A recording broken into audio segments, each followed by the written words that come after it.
The Florida Podcast Network, the voice of Florida.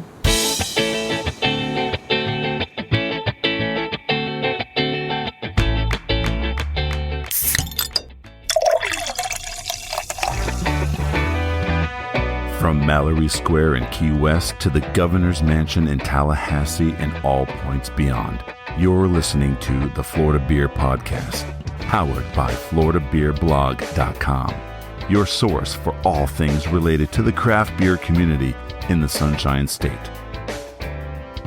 And now your host, Dave Butler. Hey there, Florida beer drinkers, and welcome to another episode of the Florida Beer Podcast on the Florida Podcast Network, bringing you Florida's beers and brews and the personalities behind them. This is David Butler, your host and author, and as always, we are powered by FloridaBeerBlog.com, and I recommend that you go there because we're going to have a follow-up article based on our second interview today with some neat pictures and some fun stuff for you to take a look at.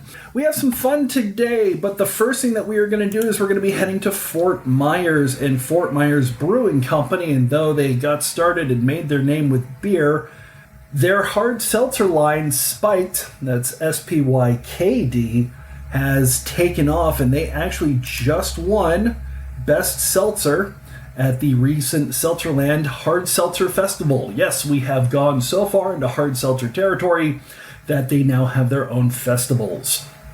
So recently we spoke on the phone with co-owner Rob Whyte to understand the history behind making these hard seltzers, where they can be found, how well they've been doing, and all sorts of other good things that are happening to Fort Myers Brewing.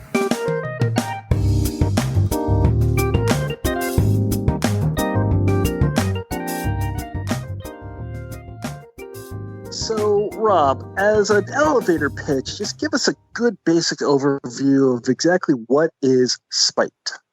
Okay, so Spykd is a hard seltzer, or a basically seltzer water with alcohol in it.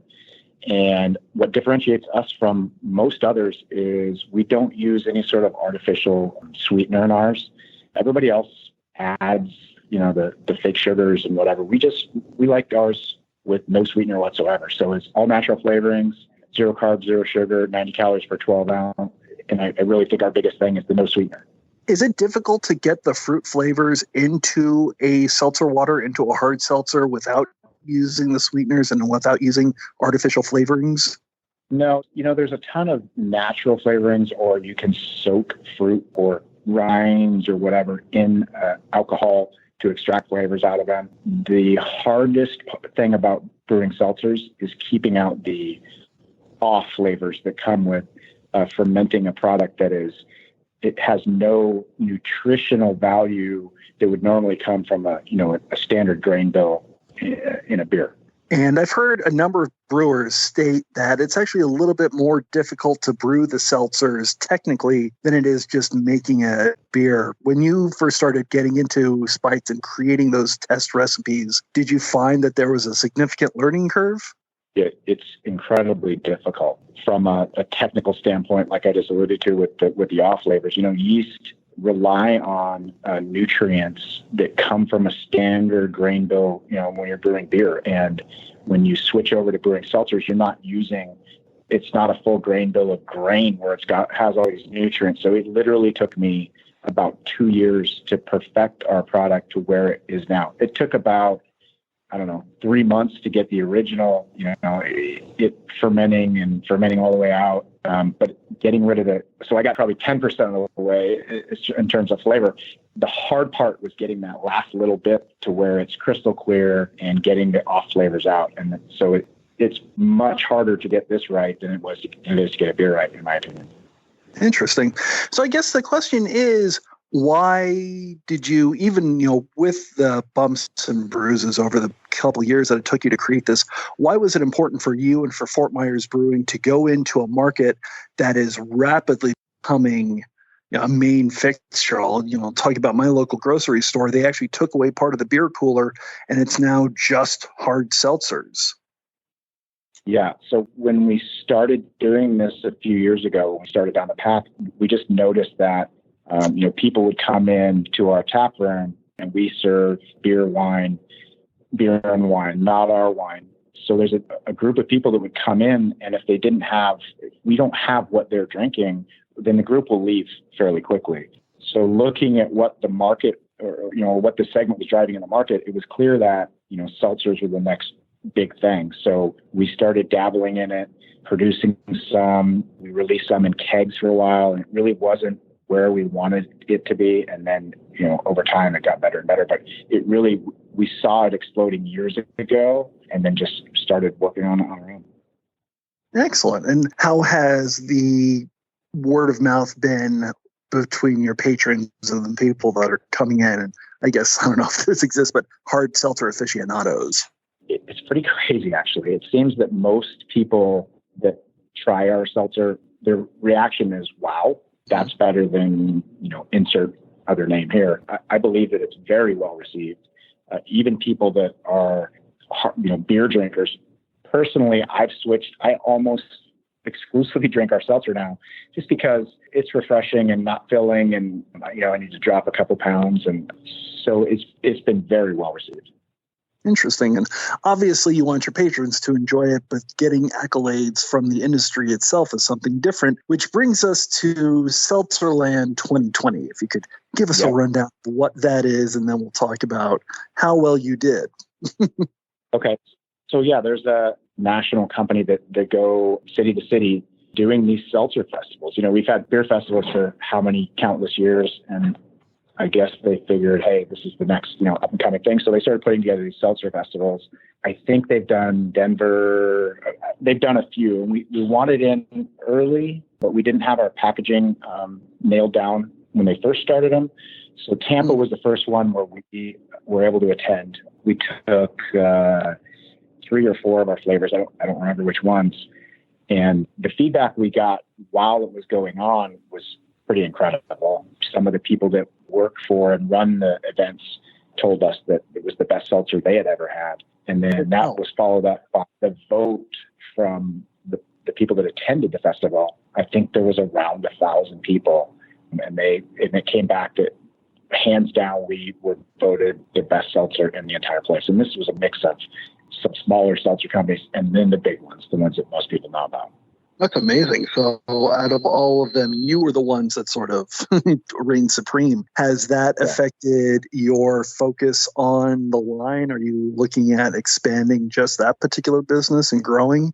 I have 240 barrels worth of new tanks sitting in my parking lot at this very moment. I'm going to pick up the glycol chiller for it in a couple of days, and that is strictly for seltzer production.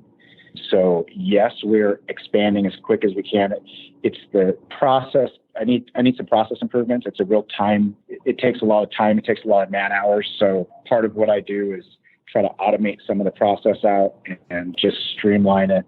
It reduces man hours. But to answer your question, yes, we are actively currently adding resources to ramp this as quick as possible.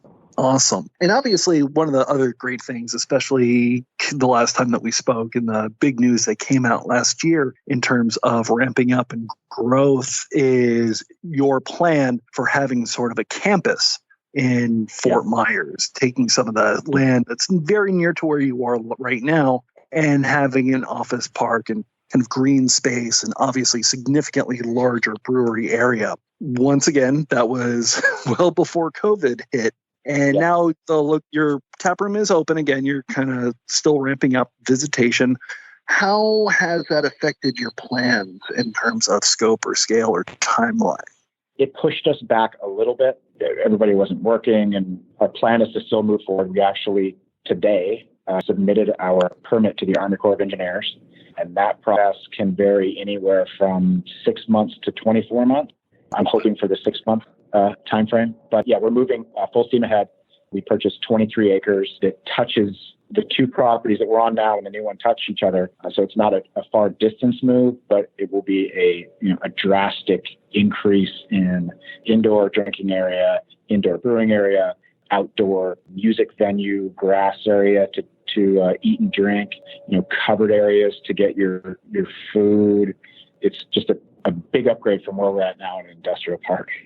Which is amazing. And I've seen the renderings, and it's going to be absolutely wonderful. But it does kind of beg the question because you had released this information before you released Spykd. So because of this, do you think that now your plans are starting to change a little bit because of this brand new hot commodity that you have on your hands? No, I think it remains the same. We might change our layout in the brewery a little bit for, an area that's for seltzer production, but it's the same process to brew, so we won't make many changes in the brewing area, and the rest of it remains the same. I mean, it's a community, family, pet-friendly place where people come and hang out and drink beer, seltzer, wine, whatever they like to consume. And forgive me for not remembering, but the U.S. Army Corps of Engineers? Yeah. So how are they involved? The property has some wetlands on it. In pretty much the center of the property, the north end, there is a little swamp, if you will, that's got some protected trees. It's got some cypress trees and a low area. So we have, I guess it's kind of crazy, but any watershed or water runoff that might go into navigable waters, the Army Corps controls the federal permitting on that. So since this wetland area sheds off into the Caloosahatchee River or into the Gulf of Mexico, since it's the headwaters to that, they get the first say. It's bureaucracy and it takes time. Gotcha. So with Spykd, what flavors are available on the market, and do you have plans for anything new coming down the pipeline? So in the market available is watermelon, mojito, strawberry lime, lemon lime. Lemon lime hasn't been a huge seller. It's delicious. It just hasn't been a huge seller. So that one might be scaling back a little bit. If you come to the brewery, you can get pineapple, which is my favorite. It's incredible. That will probably roll at some point to consumers from, right now we're in Publix. Every Publix from Skyway Bridge South should have 2 of our flavors. Seltzer, maybe 3. And Super Targets from Skyway Bridge South have our beer and seltzer.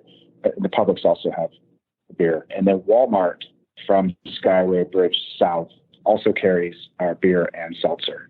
So excellent. What are the flavors? I got off track there, but flavors: strawberry lime, watermelon, mojito, lemon lime. I'm drawing blanks. We have 6 of them, and I'm coming up blank on the other 2 right now. Gotcha. I know you said that the pineapple was a taproom exclusive, and is there anything else that's exclusive to just the taproom?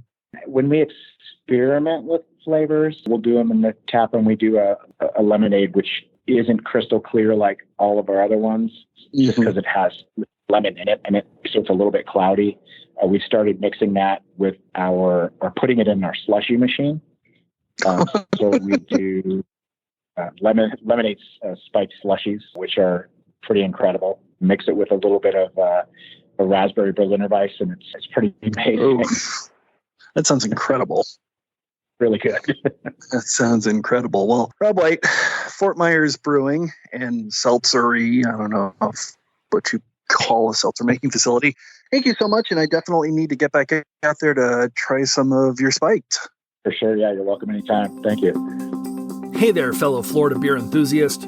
We now have an official Patreon. In case you are unfamiliar, Patreon is a great way for a community to support the creators of the content you love, like the Florida Beer Podcast. If you're enjoying the content we bring you on this show, or any of the shows on the Florida Podcast Network, you can help ensure that content keeps coming through for a small monthly donation equal to the price of a couple cups of coffee a month. So for just a few lattes, you can make a real difference. And the first goal of FPN's Patreon program is to help me get a better mobile setup to use whenever I can start traveling to great breweries here in the state of Florida. So if today's episode brought you valuable insights and information, please help see that these episodes keep coming by becoming a patron. Head to patreon.com/Florida Podcast Network to support the show, and it comes with some pretty sweet benefits. Want access to bonus extras? Nostalgic for these old school radio shoutouts? Lover of good quality merchandise? Well, not only will your monthly contribution help me grow the show, but you'll get some cool stuff in return. So please head to patreon.com/Florida Podcast Network for further details to become a patron. That's Patreon, Patreon.com/Florida Podcast Network. You can also find the link right there in the show notes or by visiting FloridaBeerPodcast.com. Thank you in advance for your continued support. From Fort Myers, we are heading northeast to Ocoee. And if you've never heard of Ocoee, I'm not totally shocked. If you have heard of Ocoee, then you probably work for Disney. Ocoee is in West Orange County. They are a far, far suburb of Orlando. And now they have a brand new nano brewery, Toll Road Brewing Company. It's in an old automotive repair facility, and the owners and brewers there have been making some incredible beers in the couple years that they've been around. I was able to visit them in February, unfortunately, right before the coronavirus shut everything down. So this interview is a couple months old, but as we are continuing to release all of this old audio, I definitely wanted you to find out a little bit more about what's going on in downtown Ocoee and all the great things that are happening at Toll Road. So this is our interview with Duane Morin. He is one of the 3 founders and one of the 6 owners of Toll Road Brewing Company. There's a lot of people in that little place. And they're going to tell you a little bit about their background, their history, and some of the beers that they are making. And I definitely recommend to all of you, if you are in the Central Florida area, take a quick detour over to Toll Road, and you're going to have a great time. Enjoy.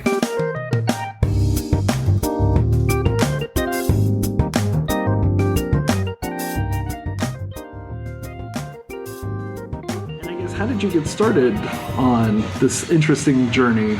Because I know you obviously are selling your canned products that we cannot name on the podcast. Yes, I was going to say. And he was telling me that he works on cars. He does, yep. Yeah, we'll have to keep the name out of it, but yeah. What name? I have no idea what you're talking about. So, David, who's not here right now, and I have been home brewing, started home brewing 15 years ago as a hobby. We like beer and figured we'd try to make beer. We made really, really bad beer, like most people do when they start 15 years ago. And just kind of, I don't know, we just kind of were doing it on the side, a weekend thing. And then always was a passion. And then about 4 years ago, my sister lives in San Diego. Unfortunately for her, it's horrible to live in San Diego with all the beer. We would go, my wife and I would go like once a year to visit her, and we'd hit all the big ones, And then in 2015, we went out there and we decided to hit all the small ones. Mm-hmm. And it was kind of at that kind of rise in the smaller nanos. Uh-huh. So we were going to a lot of like 3-barrel, even some 1-barrel places out in San Diego. Yeah. And they were making fantastic beer, and you kind of looked around at what they had, and it wasn't millions and millions of dollars. It was something that was like, oh, maybe we could figure this out. Yeah. So I came back and I talked to David and I said, hey, what do you think? And he thought I was crazy, but he's like, let's really work on the recipes. Let's get a couple of core styles. And then we approached Russ, because Russ kind of was there every once in a while when we would brew, but from his construction knowledge, his fabrication knowledge, we're like, hey, is this what we want? And he also loved craft beer. So it was kind of like the perfect storm of getting us together. So it took a couple of years, did a lot of festivals, brought our beer to a lot of different breweries. As I'm sure, and we get it now too, and we love it when guys bring, hey, I brewed this, what do you think? Yeah. And that's what we did, and we got a lot of really, really good feedback from some local brewers still on the scene here in Orlando to help us out, and like I said, feedback from people at the festivals kind of let us know we were heading in the right direction, and it wasn't just something that we should just keep in the garage on the weekends. So we decided to go for it. And you decided to go for it in Ocoee. Yes. Which is teeny tiny. Yeah. So all of us live in Ocoee. Okay. That's the first thing.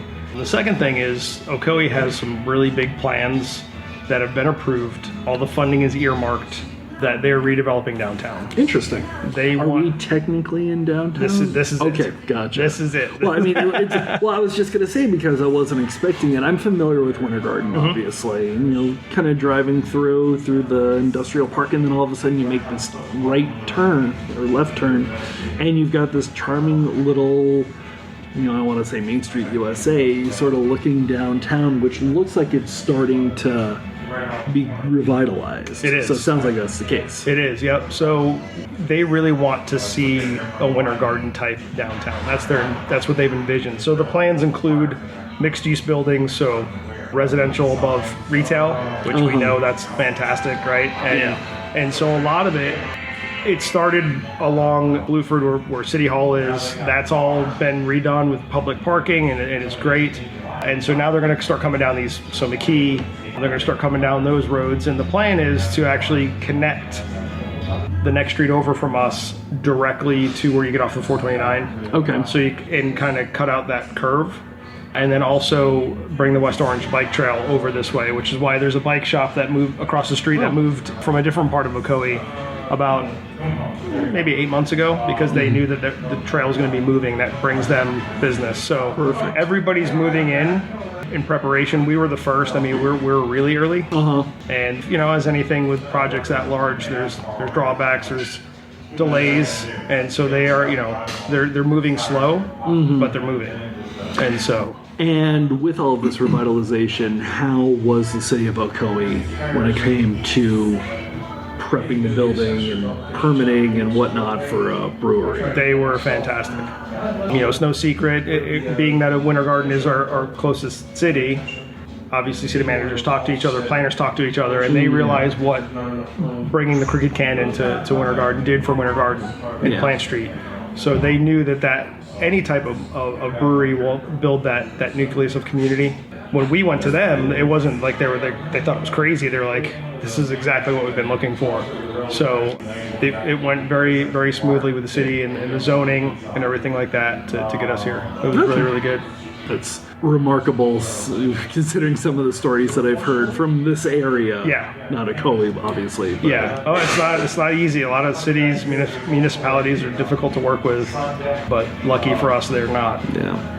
Now, taking a look at your history, it seemed like your issues were with your equipment suppliers more than it was with the city. So the main issue was with our architect, actually. So the architect getting the plans to a position where the city could approve them was extremely challenging. So anybody that comes in now and says, hey, I want to open a brewery, what's your advice? My first piece of advice is make sure that you get a good architect, because that's put us 6 to 7 months behind being able to start construction. Really? And once we were able to start, we moved along quickly. The next thing came our glycol. So we had our entire brew system. It showed up almost a year before we were able to bring it in the building. We had it in storage. Okay. So that wasn't a problem. Okay. The glycol system, the glycol chiller was a delay of it getting here. And then when it got here, it wasn't operational. So getting with the manufacturer. So at that point we were open, but we couldn't brew because we couldn't control fermentation temperatures. So we were basically a craft beer bar for the first 3, almost 4 months while we waited to get our chiller situation. And then once that was resolved, we hit the ground running, brewing. Nice. Yeah, obviously you were talking about some of the issues with getting the plans and everything, and I remember hearing him mention this is clearly not new construction. What did this used to be, and how difficult was it to take a building that had those previous incarnations and fit it to what you needed to both brew and to be in compliance with state and federal laws? So that's a lot. No. So we'll start with what it used to be. It's been several things throughout its history. It's a very old building. The original Crawford Tire at one time, which is why on this side, and this is for you since you can see because you're standing here. Yeah. But for this side of the building, there was a garage door. Okay. And where we have the garage door in the brew house was a garage door, and it was a pull-through service center. And then it was a hurricane shutter manufacturing type thing. It was a large equipment repair shop, and closer to us taking it over, it was a Ocoee family funeral home. So it was a funeral home. Wow. And then for probably about the year and a half, 2 years before we signed the lease, it was literally just being used as a storage unit for another business. So they weren't conducting business out of this building. Interesting. That being said, it wasn't very hard to get it prepared because there were a lot of walls in here. Okay. But we took those down pretty easily, and then it was just basically a giant open shell that we could do. Took them down easily. That we wanted. Well, they came down easily. That was the biggest problem. The beam, this concrete wall used to go further. So it divided that room. So we, as far as we could, we took the concrete down, put that beam up for support. That was probably the most difficult thing. But the brew house wall we built bathroom walls we built. Okay. So any standing walls you see in here, we actually put up. Gotcha. But, and once we had it all torn down, it was just a big empty square. So made it a bit easy. And because this was the funeral home at the one time, part of this redevelopment of Ocoee is getting sewer, getting infrastructure. Yeah. So we are not on sewer. We are on Really? septic. The only reason it works is because there was a funeral home, so there are 2 septic systems. Okay. There's a traditional for the restrooms, and there was a separate one that they called the biosystem for the funeral home. Okay, gotcha. So the biosystem, obviously, it's been cleaned out, but that is our brew house septic system, which is just a giant catch tank for our excess water and things that we can't reclaim. If it was a single system, we would not have been able to put a brewery in here. It just wouldn't have worked. Yeah. The good thing is, again, a little behind, but the lift station is in. Sewer is going to be running down our alley in the next 2 months, and we'll be hooked up to sewer, and then we're golden. But we knew all that coming in, and the building was set up that way, so we knew it would work.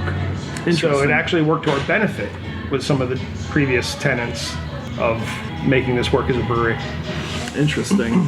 I would hate to have had to be the person to clean the bio tank. Yeah, I mean, it's underground. It's a standard, very large septic tank. I don't know if they had to have, I don't know. I didn't ask questions if they had to have it pumped or how that worked. But yeah, it allowed this to work. So we're thankful for that. Interesting. And the Orlando beer scene, how has that been in sort of welcoming the 3 of you on Toll Road? Awesome. Yeah, I mean, the entire brewery scene here in Orlando is very much like a large family. We support each other. Yeah. When people come in here, we send them on to the Crooked Can, to Sun Creek. We send them over to Dead Lizard, to Broken Strings, the closest to us. The Ale Trails really helped solidify that as well. Okay.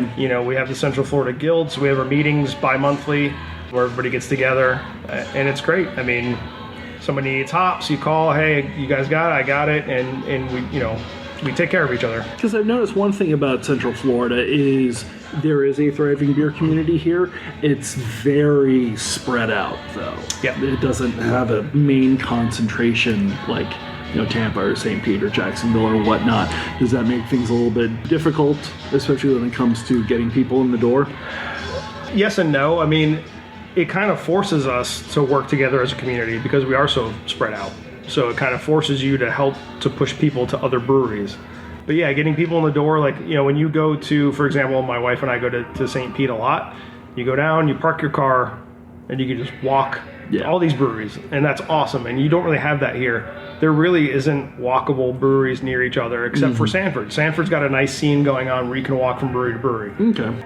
So it does hurt because, if we're way out here, and it's kind of hard to, if somebody's lives on the east side of town, and they want to go and do a day of drinking, are they going to go up to Sanford, or are they going to come here? So it's a little challenging.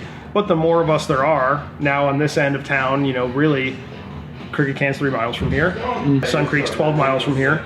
So starting to kind of cluster up. You have a West End, you have the Winter Park. So it's kind of grouping together, and that does help. Okay. Are you, in essence, far enough away from the main tourist drag to where you don't get a whole lot of out-of-state tourists coming in? We get more than you would think, and I think that's mainly because of the 429. Gotcha. So you're down at Disney, and you're into craft beer, and where's the closest brewery? Technically, it's a toss-up. I mean, it's either the Can or us. I mean, you just tell them to go out to 192, the 429, and go. And so we actually do get a lot of out-of-town people that are here at Disney, and they're going out looking at breweries. Interesting. In terms of the system, obviously you've got, a 3-barrel, I would assume? Yeah, we got a 3-barrel hot side. Currently we have 3 3-barrel fermenters, a 7-barrel fermenter, 7-barrel bright tank. We have, and the space has been made, 2 more 3-barrels coming. They're stacked on top of each other. Okay. We don't have room to go out, but we can go up. So we had those made. I've seen the stacked 3-barrels a lot. It seems to be one of the interesting new tricks that the small people really, really like. Yep, and we went back to our manufacturer from our original system because it was great working with him. Had him design us custom ones to fit our height. Okay. They were supposed to be here mid-December. As usual, things with delays. some shipping issues. So they are on the water now. So they should be here. Nice. Maybe about another 3 weeks or so. Or we're hoping they'll show up. Cool.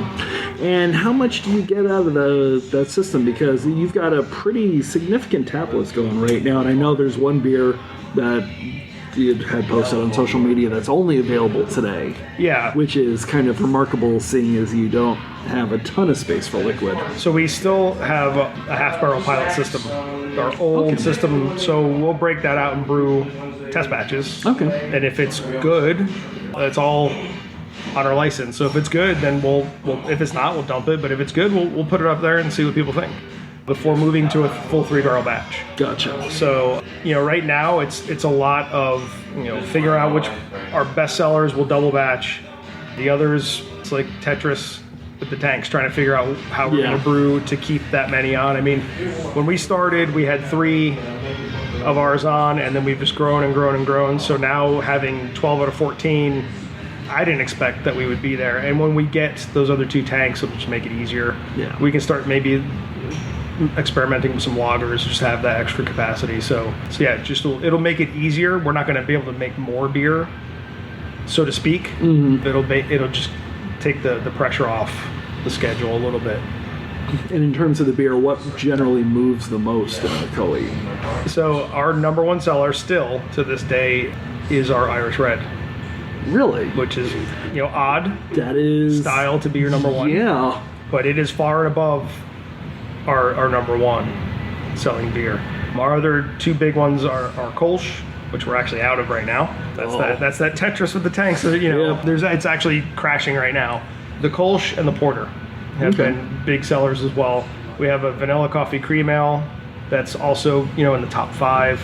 And then our IPAs, our Sunrise IPA, that's our house IPA is kind of our flagship. It's a rye IPA, which is unusual. And that's also, so if you had to say the top 5, you'd be the Kolsch, the Red, the Porter, the Cream Ale, and the Sunrise IPA. Those are kind of our cores. I guess the Kolsch and the Cream Ale I would sort of expect. The rye IPA and definitely the Red Ale are not. Yeah. That's not the norm. Yeah, it surprises us as well. But people love it. How far have you been able to push the envelope? Or what are the kinds of things that you all want to brew?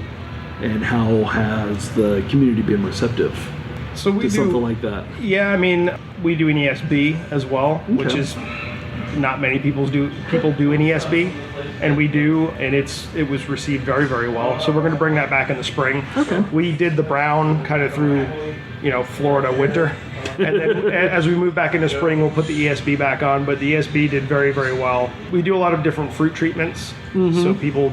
I was going to say it's a very agricultural area, and I don't think a whole lot of people truly realize that. Yeah, no, it is.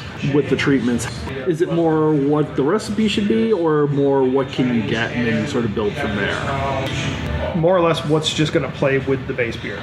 Really. Gotcha. As what different flavors, and we'll test it out ahead of time and figure out what flavors work and what flavors don't. We have a Randall that also helps us out quite a bit. Yeah. By throwing some fruit in there and running a beer through it and going, man, this works. So we do a treatment on the Red. It's a cherry chocolate coffee. And there's actually cherry chocolate coffee that you can buy. So we put the beans in the Randall and we ran it through, and it was amazing. And when we put it on, it goes quick because people love it. So the Randall really helps us kind of decipher what we're going to do as well. It's a pretty good tool to have.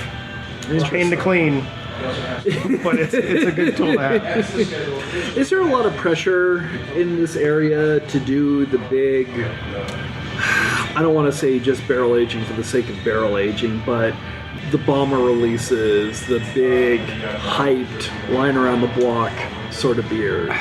Is that a Central Florida thing at all? Obviously, Tampa, St. Pete notwithstanding, because I know they do it.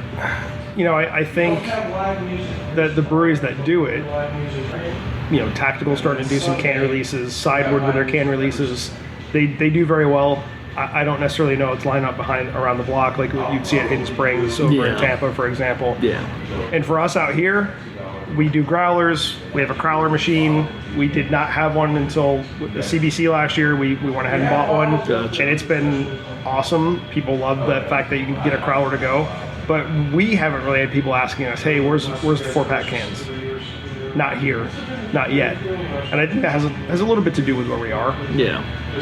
And then a lot of it, I would assume, would be the system, because I guess this actually goes back to the trips that you and your wife were taking to San Diego, because you went to the big ones. I would assume that, places like Ballast Point were on that list, but then you also had the smaller ones. And what I've started to notice in the craft beer scene, and correct me if I'm wrong or if this is how you feel, people are starting to want the business plan and the concept of the smaller location than starting with the big distribution network, massive megaplex. Yeah, I think that's right. I think with the way that the market is, the distribution networks being so saturated and crowded, you've got to have a lot of cash to be able to go the distribution model. You got to have a big system that takes cash. Yeah, you've got to be able to turn those tanks. So you've got to have a substantial amount of cash flow to really make that distribution model work, if that's what you're going to do. So I think a lot of people are doing the smaller now, because some of the bigger ones that tried that route, if you don't get that turn through distribution, and that's your model, you're going to be in trouble. Yeah. So we've had people ask us, where can I get your beer besides here? And you can't. You can only get it here. Now, every year we try to push for limited self-distribution. They're working on it now with the legislators in Tallahassee. If that gets passed, there are some local restaurants that we would have the Red or Sunrise in. We can support small limited distribution footprint, but not to. If we were to produce everything for distribution, we would never be out. We'd never have a tap room with beer. We'd be sold out. But it sounds like that's not really what you want. It was never in our business plan. No. We all agreed from the beginning the only way we would quote unquote distribute is if we could limit itself, if we could do it, run a keg up to Frank's place or wherever. Yeah, exactly. And we could do that. Seeing as we're just on the border with Lake County, and obviously you go across the border to Sun Creek, and you mentioned Crooked Can, get here. This section of Central Florida, this kind of little enclave, is there still a lot of room for growth for craft beer, or is the market still very new, and do they still have to be educated in a lot of ways? I think the need for education is coming down. I think people are getting more and more understanding of what craft is. Did you have to do a lot of educating for the community when you first opened? For the locals, yes. But again, we still had people coming from Ale Trail, that were craft beer people that we didn't have to. Yeah. But I think that we're nowhere near a saturation point, and I think there's always room for growth here. I mean, if you think about San Diego, with I don't 160 breweries in San Diego County. Yeah, some close, but still there are new ones opening. So if you can have that high a concentration in that small of an area, we're not even close. And we've had some closures, but some of those, reasons like we talked about before was the business model and how it worked for them. It wasn't because their beer wasn't good. It wasn't because people didn't like them. Yeah. I was going to say, I really haven't been up here since Red Cypress closed down. What kind of shockwaves happened when that occurred? It was kind of out of nowhere. I mean, again, we're kind of out in our own little section. Yeah. So we're not necessarily in the know. There's no breweries super close to us that we're talking to all the time. So there may have been people that knew, but we didn't, and we were surprised when we found out. Yeah, that was shocking. Ocean Sun was another one that was. I forgot they closed too. I never got the chance to go out there. Actually, I never got the chance to go to either one of them. They were all great people at both places. Ocean Sun, Bob and the crew there were very helpful with us as well at the beginning. For us, because we had a close relationship with them, that was a bit of a tougher one. And now Garrett was at Red Cypress, and now he's running Sideward and doing great things there. So everybody's bounced back. A lot of the brew staff have landed other places, which is great. But yeah, it was shocking. I've noticed that there's some regions in Florida that sort of have a style that really defines who they are. Like, obviously, you go to Tampa, and there's going to be a dessert stout or something that's just been over-hopped. You go up to Jacksonville, it seems to be cream ale city. Do you see Central Florida having a specific style that really does rule the roost? when you go to everybody, they're probably going to have something that's either that style or very, very close to it. I think we're still, quote unquote, stuck in the New England IPA category here. Very heavy everywhere. Now the funny thing is we never brewed one. We like them, but as brewers, it's not our favorite style to drink. Yeah. We do have one. We called it Late to the Party because we literally were late to this New England IPA party. Yeah. A couple years behind the trends, but we did it, and people love it. And it's a good beer. So I think that's where we're still at. For a little bit we hit the sours. Sours got real popular here in this area. Everybody was doing a sour, kettle sour, and that seems to have kind of leveled off a little bit. Okay. And everybody's still in the New England phase. Interesting. I don't see that really changing anytime soon either. I was going to say, I was like, once that goes down, I wonder what would be coming next. I don't know. I mean, for a while there, we thought maybe the Brute IPA was going to take hold, and it lasted about 3 months, and that trend was over. I'll tell you the one trend that I was very happy to see go away were the alcoholic sodas. The hard root beers. Oh, yeah. Well, now you have the hard seltzers. Yeah. Which are dominating as well. So, do you ever get people come in asking for a White Claw or a Truly or something like that? So we've tried a couple different... So we do wine.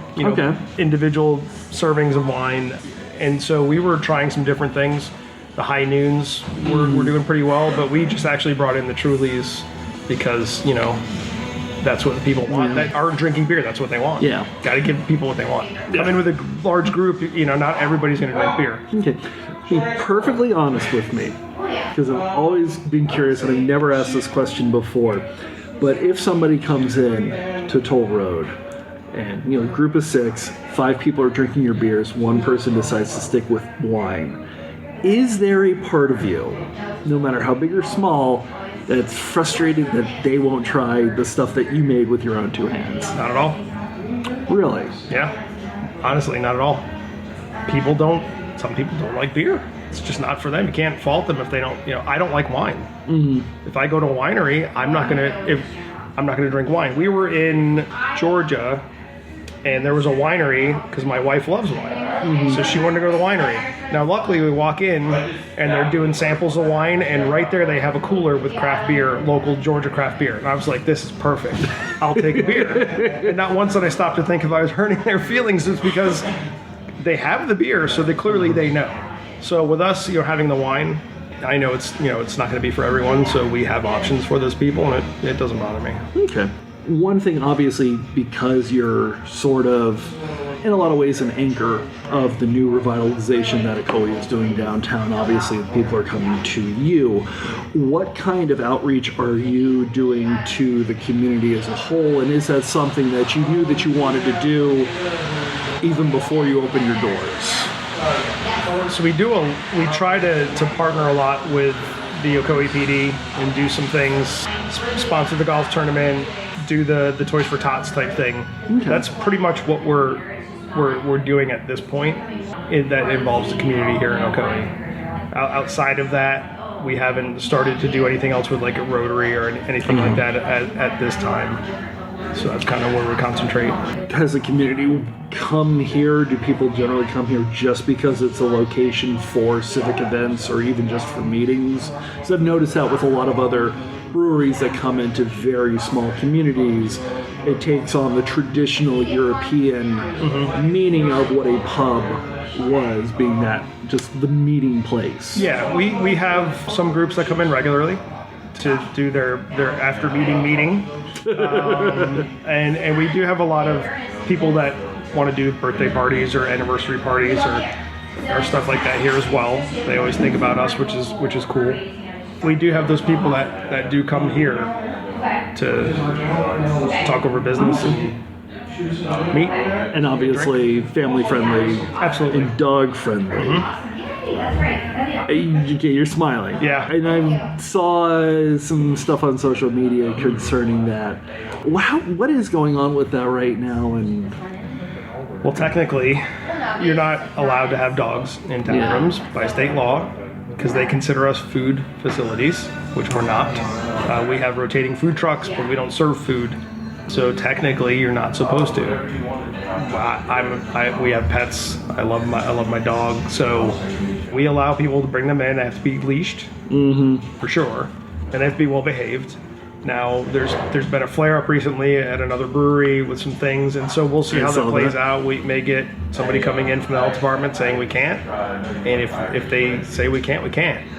But that's another thing that they're working on in Tallahassee now, is getting that changed as well. And I was going to ask, because I know that you had mentioned this limited self-distribution, how much is being worked on when it comes to the dog question situation? There's some stuff that's been proposed to clarify taprooms specifically that don't have restaurants or serve food to be exempted from that. So we'll see how that goes. Knowing the people involved, do you seem positive about both of those legal situations? Limited self, probably not, because it comes up every year. The lobby is strong with the distributors. Gotcha. But the dog thing, I think, will, if not this year, I think by next year it'll be changed. Such a simple thing. Did your current experience with the distribution that you do as a regular job, did that sort of help when it came to getting a lot of the laws and the legalese and the wheels greased opening here, or are they so radically different that it's a different language altogether? Yeah, from the aspect of getting open, it's completely radically different. But my day job provided me a lot of knowledge with on-premise business, so that helped from a service perspective and how you're going to run things and how that day-to-day works. But the general of getting open, permitting, it's not even close to being anything the same. So, is there anything that surprised you? Any weird little form that you had to fill out, or the inspection that you had to do, something that you just did not expect had to happen, but of course you had to, or else the Fed said no? I don't know that there was a surprise, but there's a lot of gray area, particularly with the TTB and getting your brewers your federal license, federal notice. It seems like every inspector has their own guidelines, and it is very nondescript. So we used a lawyer to help us through that piece because, at the time, they were on a backlog of approving breweries to be licensed. So it could have taken 6 to 9 months at that time. So if you filled it out yourself and you missed something, they would send it back and say, this is wrong. You go to the bottom of the pile. You're just extending that. So we're like, it's going to cost money, but let's have a lawyer do it so it's done right. We got our notice within 45 days. Wow. It was amazing. I was actually in Ocean Sun, sent some family in town, having a beer when the email came through that here's your federal brewer's license, notice, approval. So that was pretty awesome. It's always something I'll think about. Ocean Sun, I was there when it happened, but he told us what we had to do, and so when we called to set our inspection so that they could go ahead and approve everything, the inspectors was opposite of what he said. And I talked to another brewery, and their inspector was opposite of this inspector. And so that was, I guess, surprising, but also frustrating. We thought we had everything ready to go, and we had to put it off another 3 or 4 weeks while we had to get what she said we needed to have. Yeah. But they've been great to work with, really. I mean, we've had a couple of audits, and it's not all scary like everybody told us it would be. A lot of people have mentioned the audits, several surveys, but I've never actually known the auditing process. What exactly are they looking at? And what do you have to, in the back of your mind as a business owner of a business such as this, what do you really have to be extra vigilant? Record keeping. Okay. Yeah, record keeping is the biggest thing. Ultimately, I think they're looking through your production records and your tax-paid records to ensure that there wasn't a bunch of extra production that you didn't pay taxes on. That's the basis of the audit. They want to make sure that you've paid all your taxes on your produced product. So, at what time in the creation, in the brewing process, does it become a product that they actually care about? So it depends on how you're set up. Okay. So we are set up where our tax determination vessels are kegs. Okay. Some breweries, it's the fermentation tank, or the bright tank. So we did not set it up that way. Ours is as soon as it hits the keg, that's tax determined. Gotcha. So, the audit, they told us everything we need to have ready. I thought we had everything ready, but there's some things missing. But the auditors were really great about going through it and showing, telling us this is missing and I found it. And they weren't like, well, you're missing this. We're coming back at another time. So they were really, really really good to work with. I was nervous, of course. The first audit, I'm like, oh my God, what's going to happen? And it really wasn't that bad. Gotcha. Because we had our records in pretty good shape. Now, if we didn't have records, it would be a bad day. Yeah. You got to keep the records. We keep hard copies, digital copies, so we have everything. Interesting. Yeah, I've heard it's more paperwork than a lot of people anticipate when they first jump in. It is, and it's more cleaning. So people told us you're going to spend more time cleaning than you do brewing, and they were 150% right. When you got here today, I'm cleaning. Yeah. I'm not brewing beer right now. I'm cleaning. So once this is over, you go back to cleaning. That's correct. Yeah. More cleaning than brewing. I guess understanding the little critters that are involved. Of course. Yep. So if people are interested in Toll Road Brewing, obviously you're in Ocoee, but if they want to get more information before they head on out here, where do they go? Sure. So all of our social media, Facebook, Instagram, Twitter. If you go to our website, it just directs you to our Facebook because we're still trying to figure out what we want to do for our website. Me personally, when I'm looking up a brewery, I never go to their website anyway. So it's kind of one of those almost antiquated things at this point. Yeah. But it's a necessity. So, right now the best thing would just go through the social media channels, Toll Road Brewing, and you can find all of our hours, and we post up every day of what, if we're, like, for example, today's Try This Tuesday, so every Tuesday we either do a Randall or we do a small batch beer tapping. Wednesdays we do trivia with Tasty Trivia every Wednesday. Every Thursday now we do bingo. It's kind of like adventure bingo. It's not your grandma's bingo. I know you're looking at me funny, but Tasty Trivia does that as well. And they send the host out. He's great. And if somebody gets bingo at the same time, then they have to do rock, paper, scissors. They have to do flip cup or a mini chug or something. It's very interactive. So we post all that stuff up every week on all our social media just so everybody knows what's going on. Our hours and everything are up there. So we are only closed on Mondays now. Gotcha. So we used to be closed on Tuesdays, and we started opening on Tuesdays a couple months ago. Cool. Awesome. Well, thank you so much for your time. I'll let you get back to cleaning. Yes, thank you very much. Thank you so much for listening to today's episode. Keep checking in with us. We've got some awesome pre-COVID audio that's coming up and a lot of great interviews as well. And hopefully we're going to be hitting the road again sometime shortly. For details and show notes about today's show, go to FloridaBeerPodcast.com. We'd love your feedback. The Florida Podcast Network has a closed Facebook group exclusively for superfans of the shows like the Florida Beer Podcast, and if anything is to be believed, some of the word and news that I've heard means that we're going to get a lot of great new shows coming on the network. Just search for FPN Insiders on Facebook if you want that insider information, leaving us comments, let us know what beers you like, what breweries you've been to, contests, specials, and much more. We look forward to hanging out with you there. The Des Moines Foundation works with local businesses like the Tank Brewing Company to provide successful employment outcomes for individuals with unique abilities. Learn about the business benefits at DeMoyaFoundation.com. That's DEMOYA Foundation.com. The Florida Beer Podcast is a production of FloridaBeerBlog.com. You can find us at FloridaBeerBlog.com. We're on social media at Florida Beer Blog on Instagram and Twitter, FL Beer Blog on Facebook, or you can write to me directly at FloridaBeerBlog@gmail.com. Our intro announcer is Jeff Brozovich. Our field producer is Steve Pekala. Executive producer and Grand High Poobah is Jemmy Legagneur. If you enjoyed listening to this episode, and we hope you did, please let everybody know about it. Make sure to spread the word far and wide.